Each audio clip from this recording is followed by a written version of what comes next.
This is the first of a series of 3 lectures covering the various forms of long-period multiple attenuation processing used by GSI. In the first 2 lectures, we will look at Dewater 2, which is the main method used, and in the third lecture, we will look at several other long-period multiple attenuation processes which either have been used in the past or are only used occasionally today. Now, relating long-period multiple attenuation to our convolutional model on which wavelet processing is based, the long-period multiples are represented by this term in the convolutional model equation. That term, T1, includes all multiples except the very shallow reverberations.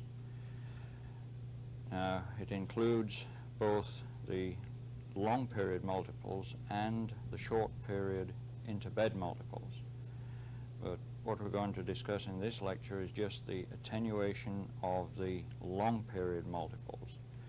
That is maybe a rather vague definition, but in general, long period means that the period is longer than the reflection wavelet.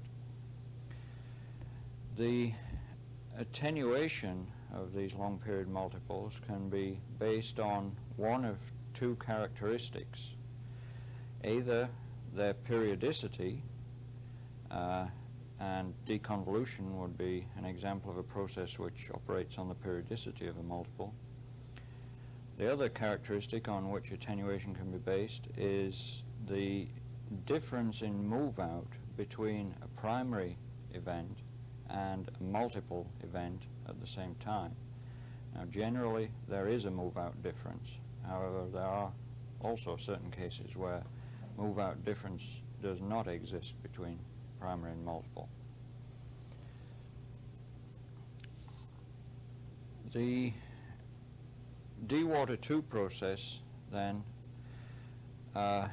attenuates multiples based on their moveout difference from the primary event, and it does this by a velocity filtering method in the frequency wave number domain. Now, Dewater 2 is the overall name of the program package, which really contains 3 main options. The first is simply called Dewater, and it is an option which is aimed at attenuating the simple water bottom bounces. The dpeg option is intended for the attenuation of water layer peg leg multiples. Now, dpeg actually contains a second option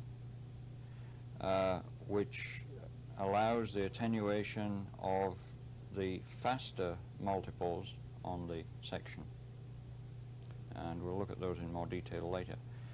The third option is called demult, and this is really a general purpose option which covers any multiples which don't fall into the first 2 classes. Now, the operation of any of these options in Dewater 2 is basically similar. The main differences lie in the velocity function of the specific multiples to be attenuated. So the sequence of operations in any of the Dewater 2 options then can really be broken down into 5 main steps. The process is applied to common depth point gather records, and we start with some common depth point gather record. This isn't representing an off-end record. We'll discuss the application of Dewater 2 to off-end data mainly, and in the next lecture we'll look at how it can be applied to split shooting. However, this represents an off-end CDP record then, showing some primary reflections and also some multiple reflections, which of course have more move out than primary at the same time. The first step in Dewater 2 is to move out correct the CDP gather record with a velocity function which is the velocity function for the multiples which are to be attenuated. So that after the NMO correction, the multiples have zero dip across the CDP gather record, while the primary reflections are overcorrected. The second step is to use Fourier transforms and transform the NMO corrected gather record into the frequency wave number domain. Now in that domain, the energy of the multiple events which have zero dip on the record will lie along the zero wave number axis in the FK plane. They will be almost concentrated into a single straight line along the zero axis, probably a little narrower zone than is indicated on this diagram. The energy of the overcorrected primary events will fall into generally into a wedge shape on the negative side of the FK plane, and depending on the particular spread parameters and the amount of move out, some of that primary energy may alias back onto the other side of the FK plane. The next step in the Dewater 2 process is to apply a velocity filter to the data in the FK plane. That velocity filter consists of a reject zone as indicated here. Now notice that that reject zone rejects the multiple energy which laid along the k equals 0 axis, as well as a good deal of the positive side of the FK domain. The primary energy, as indicated on this diagram, is not attenuated by that reject zone. In fact, in practice, usually some of the primary energy does fall slightly into the reject zone, but we'll look at that in more detail later. Ideally, the reject zone should exclude the primary energy. So this then removes the multiple energy in the FK plane. The resulting FK plane data is inverse transformed back to the time distance domain, giving a CDP gather record again with only the primary reflections remaining. The multiples have been attenuated, and of course it's still overcorrected due to the NMO correction. So the fifth and final step is to apply a reverse NMO correction to put the primary events back to a zero move out correction condition, and this would be the final output CDP record from the Dewater 2 process. So those then are the 5 main steps in any of the Dewater 2 options. Now we'll just look next at how the process operates differently in these different options. And first of all, we'll just look at the types of multiples which are handled by the Dewater and DPEG options. The Dewater option is intended to attenuate multiples which are just simply the water bottom bounces in the marine case. That's just energy which reverberates up and down in the water layer. The DPEG option is intended to attenuate peg-leg multiples. Those are any multiples which consist of a primary reflection path and an additional multiple path in the water layer. That is the key definition, that the extra multiple leg is just a single leg in the water layer. So it's any primary reflection path plus an extra multiple leg in the water layer. The basic differences between the three options in Dewater 2 really consist of the type of multiple velocity function which is specified in each of those options, and those different functions are illustrated on this slide. This represents a time velocity plot such as would be obtained from a scattergram. Now, in the case of the water bottom bounces, which Dewater is designed to attenuate, the multiple function specified would be this one here.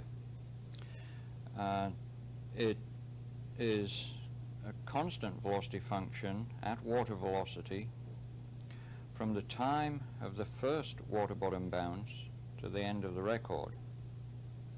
Now, if it were constant at water velocity all the way from the top of the record, of course it would pass through the water bottom reflection indicated here, and therefore the water bottom reflection would be attenuated by the Dewater 2 process.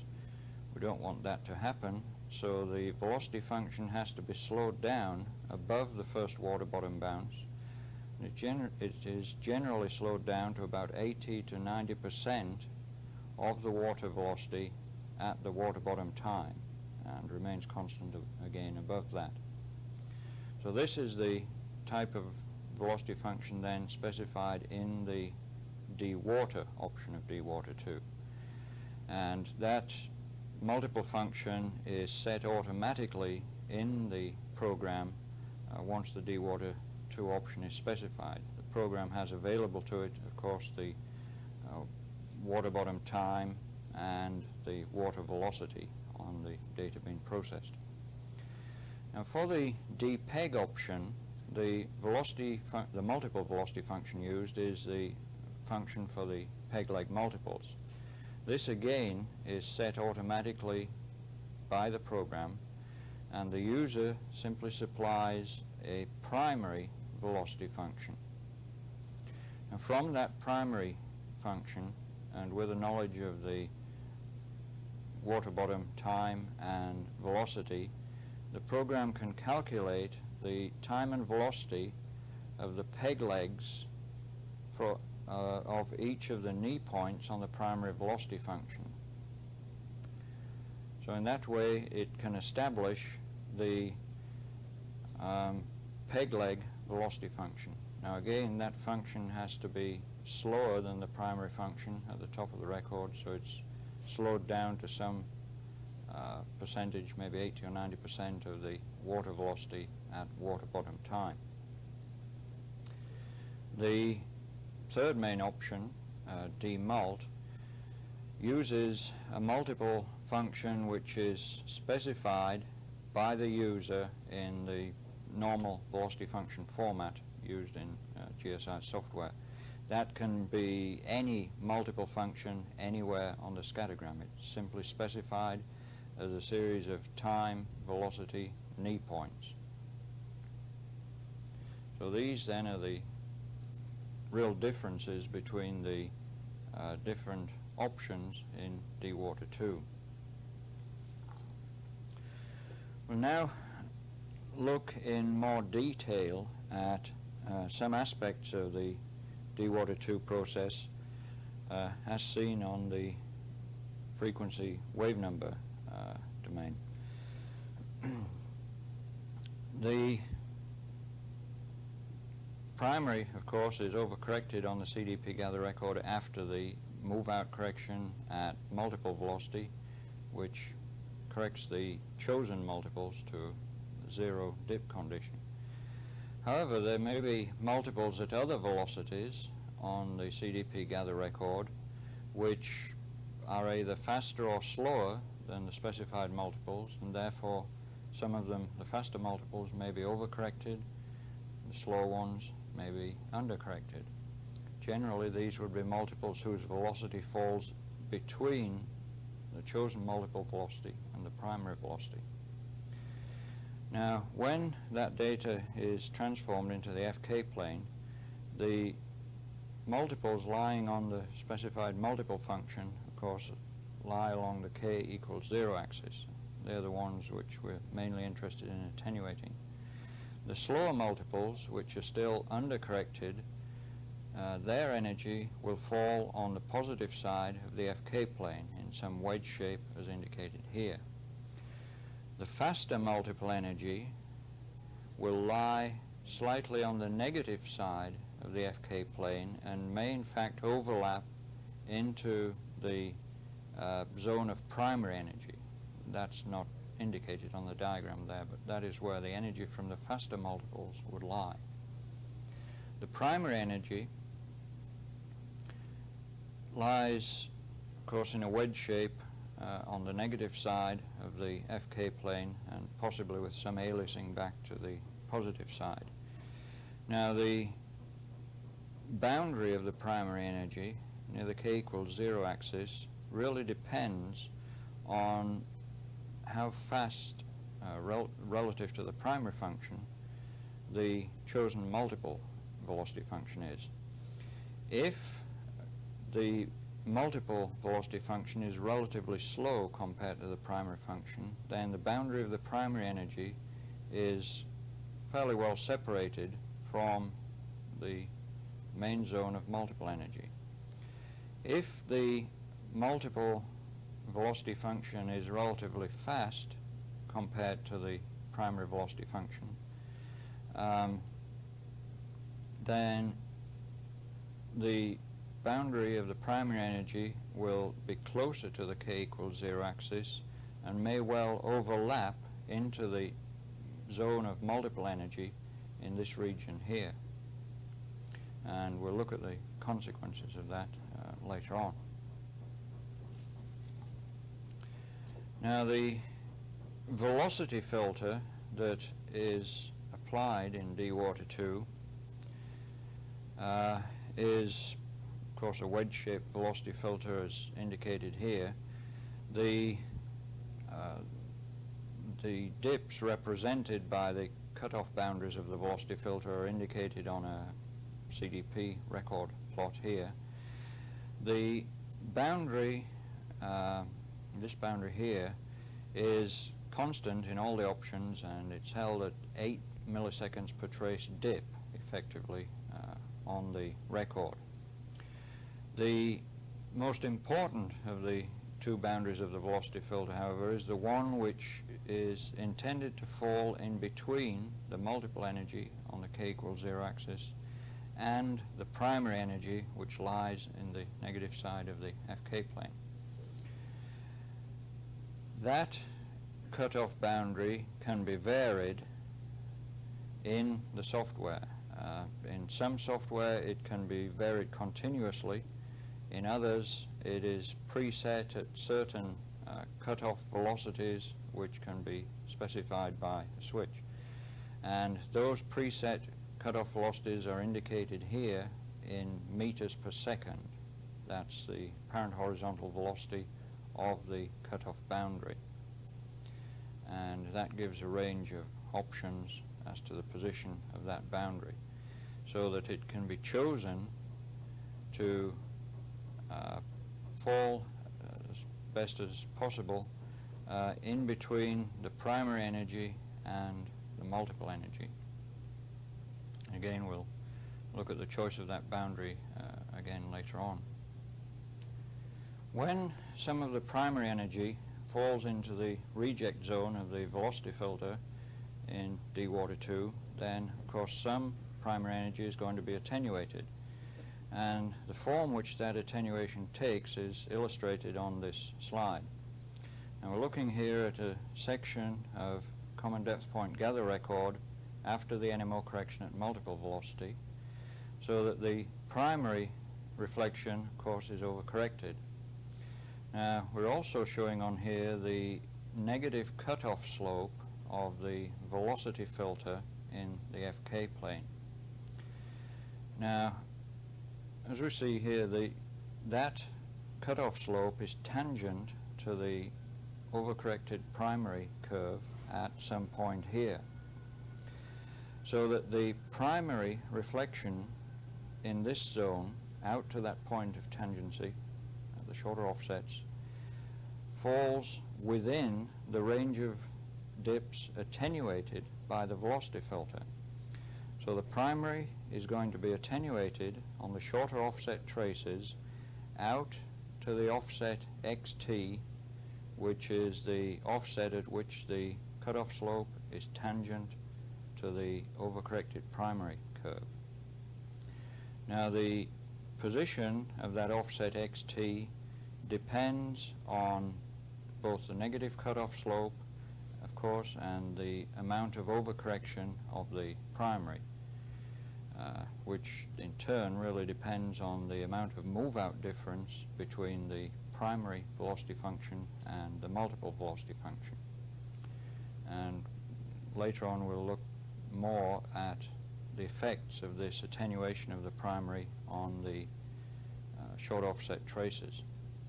Now usually that attenuation is more severe on the deeper reflections than it is on the shallow data.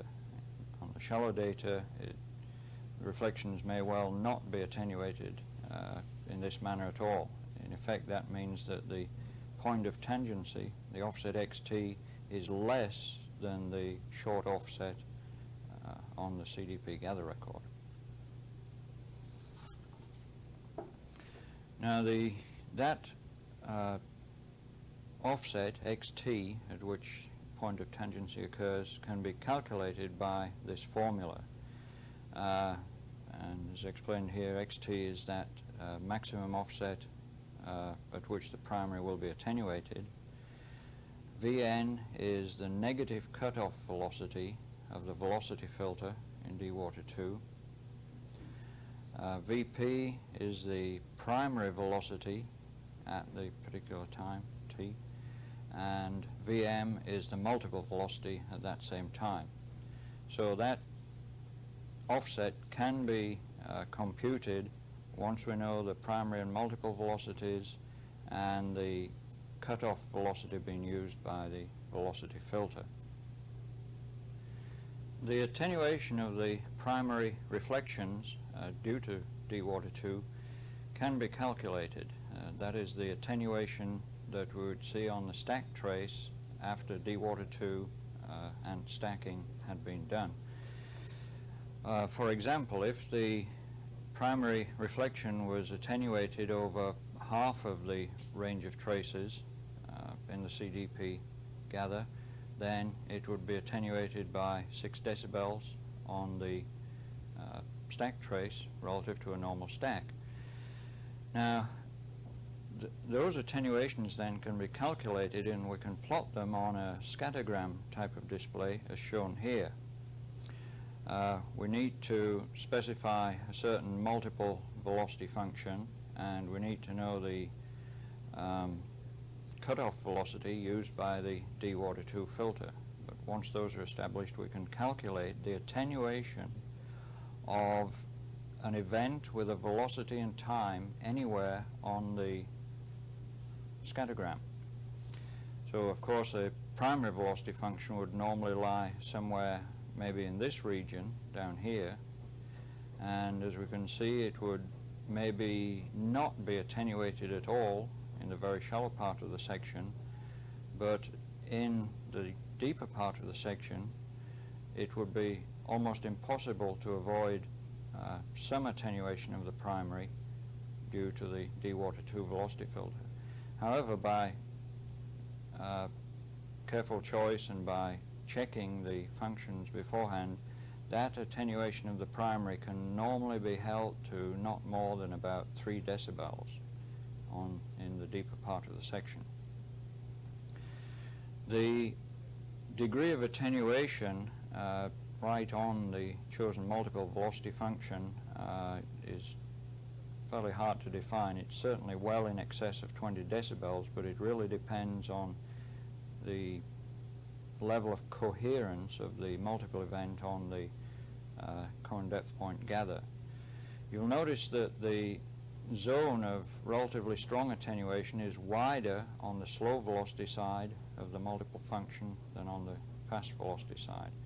That is because the velocity cutoff in the velocity filter, remember, was set at 8 milliseconds per trace on this side, so it's a relatively wide cutoff.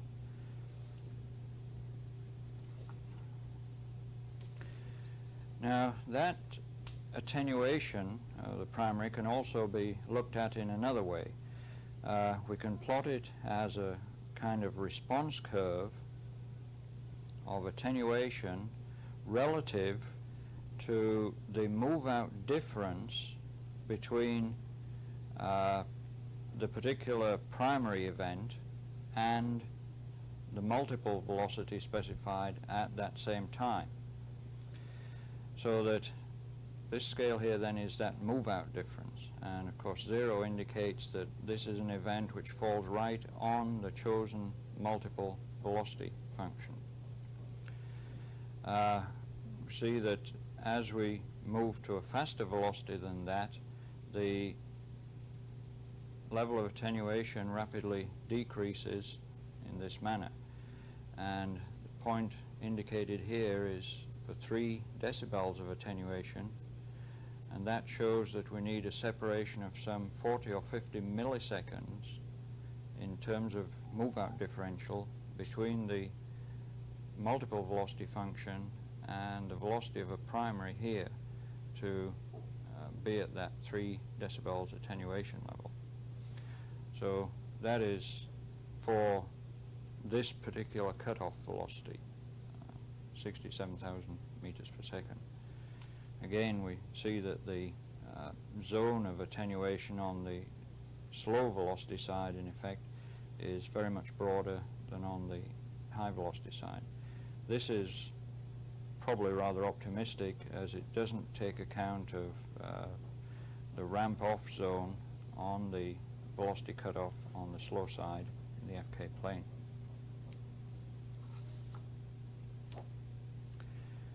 Now, looking back at the effect of this attenuation of the primary on the insight traces, this does produce some unwanted side effects other than just the straightforward attenuation of the primary.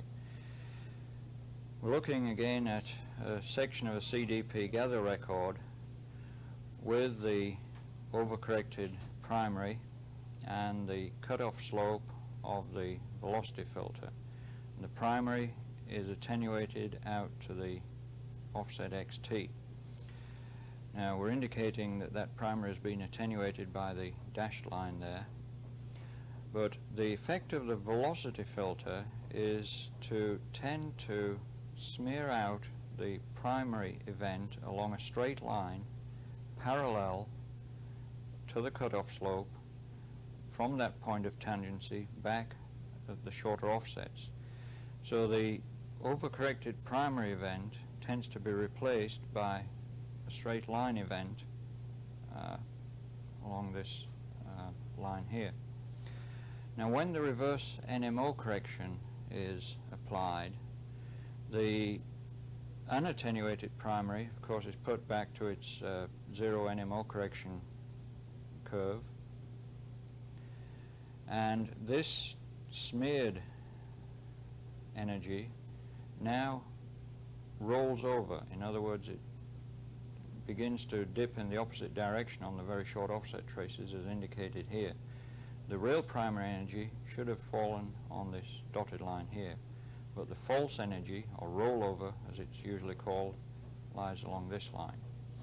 Now, that rollover energy can lead to several side effects. It can make the velocity of the primary event appear faster than it really is in a velocity analysis, and it can slightly distort the primary reflections if it's left in the CDP gather when stacking is done. So in fact, it's usually attenuated by some insight trace muting before the stacking is done. At this point in the description of the Dewater 2 process, we'll just pause and look at how effective the process can be on some actual seismic data. This shows some deep water marine data. You'll see the water bottom is almost at 2-second reflection time. And this shows a good deal of multiple energy, which you can see is has a similar dip to the water bottom reflection. There is some very obvious primary energy with a contrasting dip on the data here. This is, of course, the stack section without Dewater 2 applied to it. Now, that data was processed through Dewater 2 using the demult option to attenuate this multiple energy. And as we can see, those strong multiples have been attenuated to the point where they're not visible on the stacked section. The steeply dipping primary energy is much more clearly defined, can be followed right across the section at this point here. But if you look in this region of the section, you'll see there's a good deal of fairly flat lying primary energy, which is almost undetectable on the original section due to the overlying multiples of the water bottom and the shallow reflections. So this illustrates the degree of attenuation of the multiples that can be achieved by velocity filtering of the Dewater 2 type.